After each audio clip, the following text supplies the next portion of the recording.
Allez, nouveau QE sur Boursorama, l'émission qui augmente votre quotient économique avec vous. Jérémy Tubena, bonjour. Bonjour David. Pour l'XOR ETF, alors, pourquoi démarrer le plus tôt possible quand on veut investir en bourse? Question qu'on vous a posée sur Boursorama. Deux réponses possibles, pour capitaliser sur son épargne ou pour réduire sa fiscalité. Eh bien, comme souvent dans notre petit jeu, c'est les deux. Effectivement, David, c'est les deux. Et on va ici se concentrer sur ce qu'on appelle les intérêts composés. C'est une notion qui n'est pas forcément connue, alors que c'est une notion qui est incroyable. C'est un pouvoir un peu magique, les intérêts composés. Et donc, pour le voir un peu dans le détail... Non, c'est mathématique plus que magique. C'est mathématique. Mais on va voir que parfois, ce qui est mathématique, c'est magique.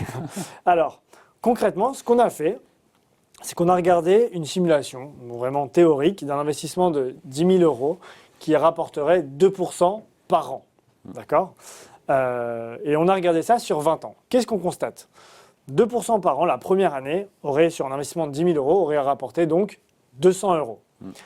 La deuxième année, les 2% ne vont pas rapporter 200 euros comme la première année. Mais 204. 204 euros. Pourquoi ? Parce que les intérêts portent intérêt. Exactement. Les 2% vont porter sur les gains de l'année précédente, donc les 10 200 euros, etc., etc. Donc en fait, 2% rémunérés chaque année, au bout de 20 ans, en fait, le gain des intérêts représente près de 300 euros. Donc de 200 euros de gain sur une année, ça me rapporte la meilleure année en année 20.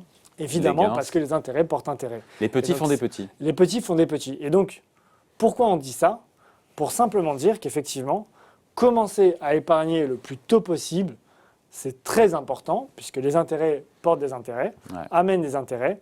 Et également, sauf si on retire les intérêts chaque année. Alors, sauf si on retire les intérêts chaque année, effectivement. Mais point important, c'est que là aussi, on l'a évoqué sur une question précédente, la durée de détention de son enveloppe fiscale, donc le PEA ou une assurance vie, permet d'avoir une fiscalité qui est meilleure. Donc si je détiens mon PEA pendant 2 ans, j'aurai une fiscalité qui sera moins bonne que si je le détiens pendant 20 ans. Pareil pour l'assurance vie. Donc, pour démarrer le plus tôt possible, quand on veut investir en bourse, pourquoi il faut démarrer le plus tôt possible ? Parce que, commencer le plus tôt possible permet d'optimiser ses intérêts au fur et à mesure du temps. Et deuxièmement, ça permet de prendre acte, ce qu'on appelle prendre acte sur son enveloppe fiscale. Et donc d'avoir une fiscalité qui s'améliore avec le temps. Oui, et puis c'est aussi une façon, on le rappelle, et c'est important de réduire les risques, c'est important de dormir tranquille, notamment quand on investit en bourse. Alors là, on a refait notre petit exercice qu'on aime bien sur l'indice MSCI World, donc le CAC 40 du monde, dividende réinvesti. On a regardé ce qu'aurait rapporté un investissement pendant une durée d'investissement de 20 ans, 10 ans, 5 ans. Et qu'est-ce qu'on constate ?